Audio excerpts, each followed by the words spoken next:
इस प्रकार सुखदेव जी कह रहे हैं, हे राजन,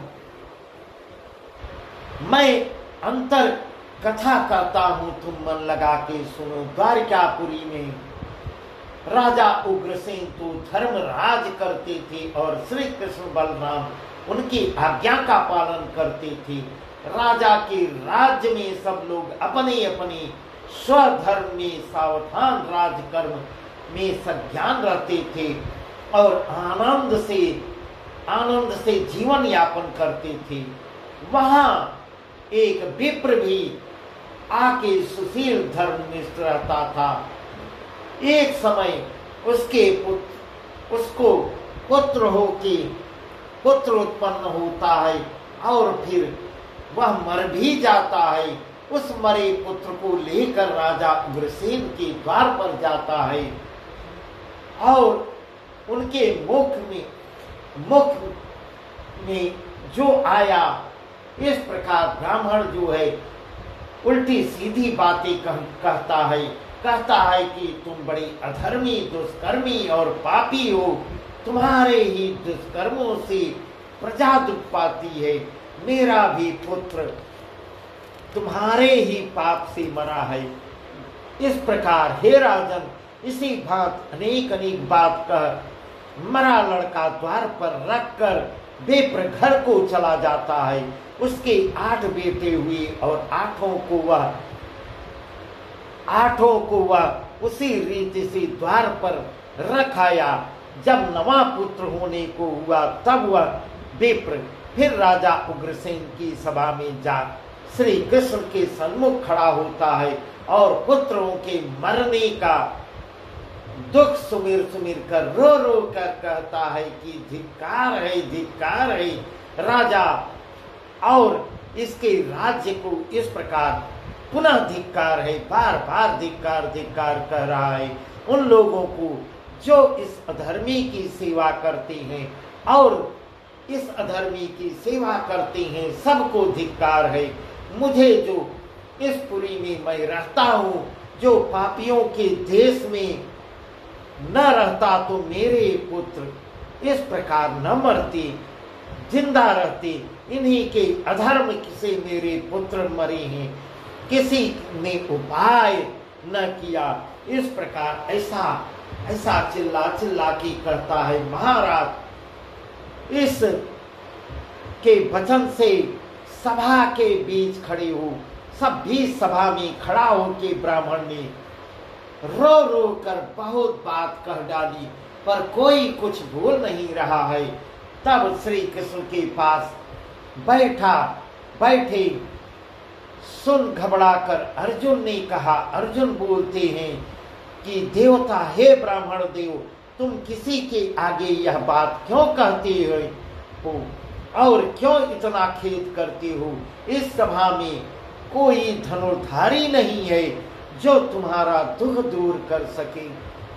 आजकल के राजा स्वार्थी हैं पर दुख निवारक नहीं है, जो प्रजा को सुख दे और गौ ब्राह्मण की सेवा करे। ऐसा सुना के फिर अर्जुन ने ब्राह्मण से कहा कि देवता, तुम जाओ अपने घर निश्चिंत बैठे रहो।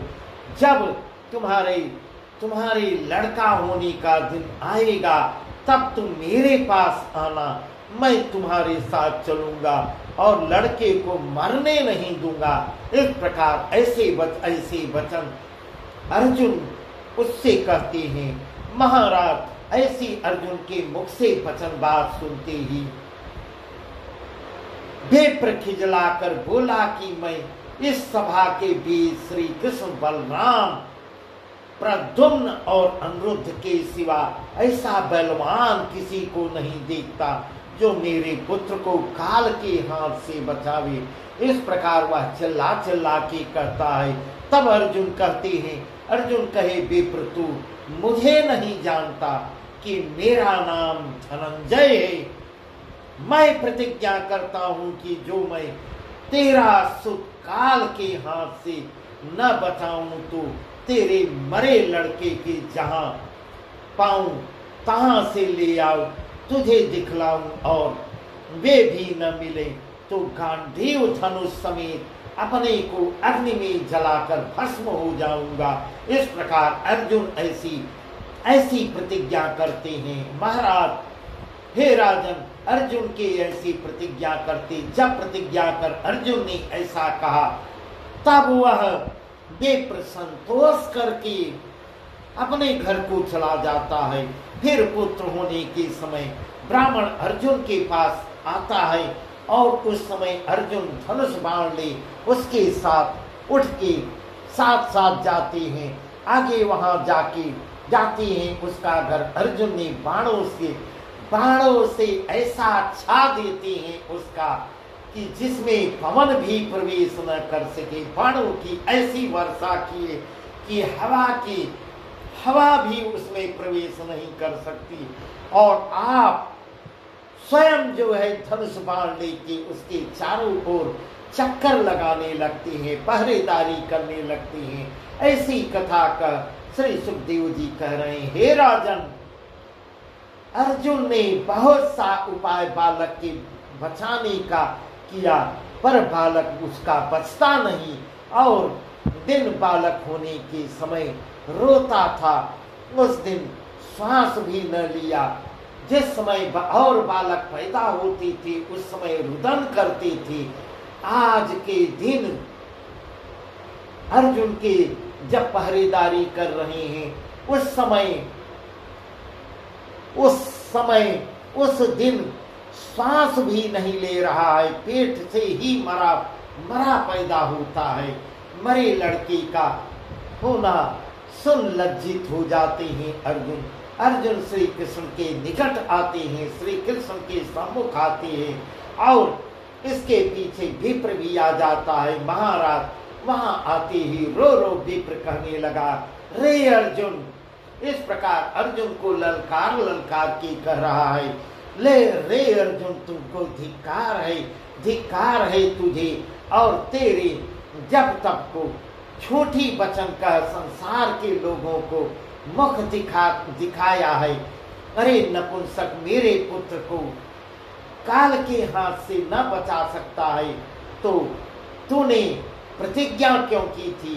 मैं तेरे पुत्र को बचाऊंगा, मैं और बचा नहीं पाई तो तेरे मरे सब पुत्र ला दूंगा। इस प्रकार कहे थे, इस प्रकार के वचन कहे थे। अगर पुत्र को नहीं बचा पाऊंगा तो तुम्हारे मरे हुए सब पुत्रों को मैं वापस ले आऊंगा, काल के हाथ से वापस ले आऊंगा, मैं ला के दूंगा। ऐसी वचन जब करता है अर्जुन धनुष बाण ले वहां से उठ के चले संयमनीपुरी में धर्मराज के पास गए। उन्हें देख धर्मराज उठ खड़े हुए। अर्जुन बोले कि अमुक ब्राह्मण के बालक, फलान नाम के ब्राह्मण का बालक लेने आया हूँ। धर्मराज ने कहा, वे बालक यहाँ नहीं है। महाराज, इतना वचन धर्मराज के मुख से निकलते ही अर्जुन वहां से विदा हो सब ठौर ठिकाना लेते हैं और गिरे, पर उसने ब्राह्मण लड़कों को कहीं नहीं पाया। हर जगह ढूंढते हैं पर ब्राह्मण के लड़कों को कहीं नहीं पाते हैं। उसका निदान यह निकलता है, अस्ता पस्ता द्वारकापुरी में आते और चिता बनाते हैं धनुष बाण समेत जलने को उपस्थित हो जाते हैं। आगे अग्नि भी लगा दी जाती है। अर्जुन ने सोचा कि चिता पर बैठूं, तभी मुरारी गर्व प्रहारी, सबके घमंड को नष्ट करने वाले मुरारी ने आके हाथ पकड़ लिया और हंसकर कहते हैं, हे अर्जुन, तू जल मत, तेरी प्रतिज्ञा मैं पूरी करूंगा। जहां उस ब्राह्मण के पुत्र होंगे वहां से ला दूंगा। ऐसे कर श्री कृष्ण अर्जुन को साथ ले पूर्व दिशा की ओर निकल लेते हैं, पूर्व दिशा की ओर। और 7 समुद्र पार हो कंदरा में बैठे। तब श्री कृष्ण ने सुदर्शन चक्र को आज्ञा दिया है, हे सुदर्शन, वह कोट सूर्य प्रकाश किए प्रभु के आगे महा अंधकार को टालता चले। इस प्रकार महा अंधकार था। सुदर्शन से कहते हैं, अंधकार को काटते हुए चलो, तुम्हारे पीछे हम लोग चलते हैं। वह सुदर्शन जो है अंधकार को काटता चला जाता था और प्रभु और अर्जुन उसके पीछे पीछे जा रहे थे। तम तज के तिल आगे आगे जल में, तवे जो पैठत भागे। तम तज के तिल आगे आगे जल में, तवे जो पैठत भागे। महातरंग तासु में लसे, मूर्ध आँखी के तामी धसे। पाहुड़े हुते शेष जी जहाँ, अर्जुन कृष्ण पंछी कहाँ। इस प्रकार ऐसा सुंदर वर्णन कर रहे हैं।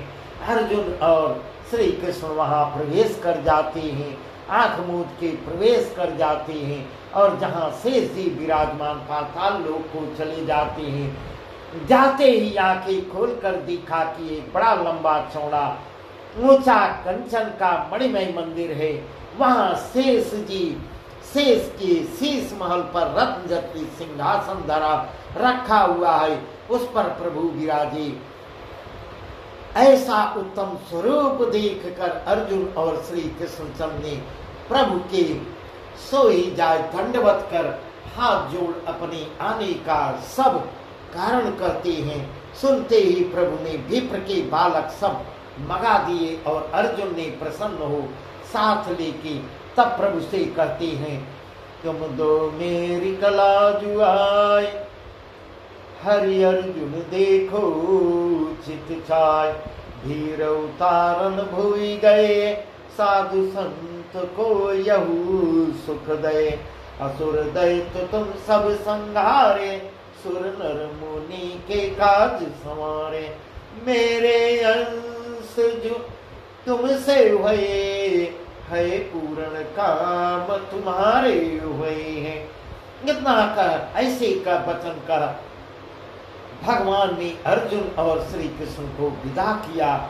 कब श्री हरि अर्जुन और श्री कृष्ण को विदा करते हैं, ये बालक ले पुरी को आते हैं। घर घर आनंद बधाइयाँ होती हैं। ऐसा कर भगवान ने अर्जुन और श्री कृष्ण को विदा किया। ये बालक पुरी ले आए और द्विज ब्राह्मण अपने पुत्र को पाकर घर घर आनंद मंगल बधाइयाँ होने लगी। ऐसी कथा सुखदेव जी ने राजा परीक्षित से कहा, महाराज जे यह कथा सुने धरि ध्यान, जे यह कथा सुने धरि ध्यान। ते के पुत्र होय कल्याण, ते के पुत्र होय कल्याण।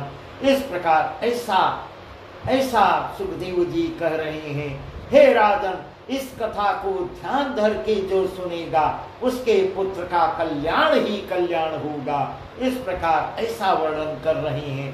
बस आज का प्रसंग यहीं तक। अब आगे का प्रसंग है द्वारकापुरी का वैभव है। आगे हम आपको कल सुनाएंगे। उषा स्वप्न देखती है, उसको भी सुनाएंगे। वह प्रसंग छूट गया था। इस प्रकार आज का प्रसंग यहीं तक। भगवान वासुदेव श्री कृष्ण की जय। ओम नमो भगवते वासुदेवाय। ओम नमो भगवते वासुदेवाय। श्री कृष्ण गोविंद हरे मुरारे, हे नाथ नारायण वासुदेव। श्री कृष्ण गोविंद हरे मुरारे, हे नाथ नारायण वासुदेव। राधे कृष्ण राधे कृष्ण राधे कृष्ण राधे कृष्ण। द्वारकानाथ की जय, केशव की जय, माधव की जय, राधा रानी की जय।